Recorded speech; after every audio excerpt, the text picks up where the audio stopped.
সামাজিক যোগাযোগ মাধ্যম ফেসবুকে মুসলিম নারীদের নিকাব পরা না পরার বিষয়ে চলছে আলোচনা সমালোচনা। এ নিয়ে কথা বলেছেন সরকারের উপদেষ্টা, বৈষম্য বিরোধী ছাত্র আন্দোলনের কয়েকজন সমন্বয়ক, বিভিন্ন ছাত্র সংগঠনের কয়েকজন নেতা সহ অনলাইন অ্যাক্টিভিস্টরা। রবিবার ১৯ ফেব্রুয়ারি এ বিষয়ে নিজের ফেসবুক আইডিতে একটি পোস্ট দিয়েছেন যুব ও ক্রীড়া উপদেষ্টা আসিফ মাহমুদ। তিনি তার পোস্টে লিখেছেন, আমাদের রন্ধ্রে রন্ধ্রে ফ্যাসিবাদ রয়ে গেছে, সমাজ থেকে ফ্যাসিবাদ কিভাবে দূর হবে? ছোট বোন সাকাফির পোস্টটা দেখে মর্মাহত হলাম। কে এই সাকাফি?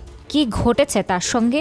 জানা যায়, নাফিসা ইসলাম সাকাফি বৈষম্য বিরোধী ছাত্র আন্দোলনের জুলাই গণ অভ্যুত্থান বিষয়ক বিশেষ সেলের সহ সমন্বয়ক। বৈষম্য বিরোধী ছাত্র আন্দোলনে তিনি ছিলেন নেতৃত্বের সামনের সারিতে। রবিবার তিনি নিজের ফেসবুক আইডিতে একটি পোস্ট দিয়েছেন। ওই পোস্টে তিনি জানান, রবিবার বিকেল ৩টায় একটি বেসরকারি টেলিভিশনে তাকে একটি টক শোতে আমন্ত্রণ জানানো হয়। তিনি ওই চ্যানেলকে জানান যে আমি নিকাব করে টক শোতে অ্যাটেন্ড করব। তখন ওই চ্যানেলের কর্তৃপক্ষ তাকে জানিয়ে দেয় নিকাব করে টক শোতে অংশ নেওয়া যাবে না। তিনি আরও জানান, নিকাবের শর্ত তুলে দিয়ে তিনি মাস্ক পরে টক শোতে অংশগ্রহণের কথা জানান টিভি চ্যানেলটিকে, কিন্তু চ্যানেলটি তার এই প্রস্তাবটিও প্রত্যাখ্যান করে এবং তাকে বাদ দিয়ে অন্য কাউকে টক শোর জন্য আমন্ত্রণের কথা জানায়। নাফিসা ইসলাম সাকাফি ফেসবুকে এই পোস্টটি করার পর এ নিয়ে বিতর্ক তৈরি হয়। অনেকেই এ নিয়ে মন্তব্য করতে থাকেন। এ বিষয়ে জাতীয় নাগরিক কমিটির মুখ্য সংগঠক সার্জিস আলম বলেন, মিডিয়া থেকে ইসলামোফোবিয়া কবে যাবে?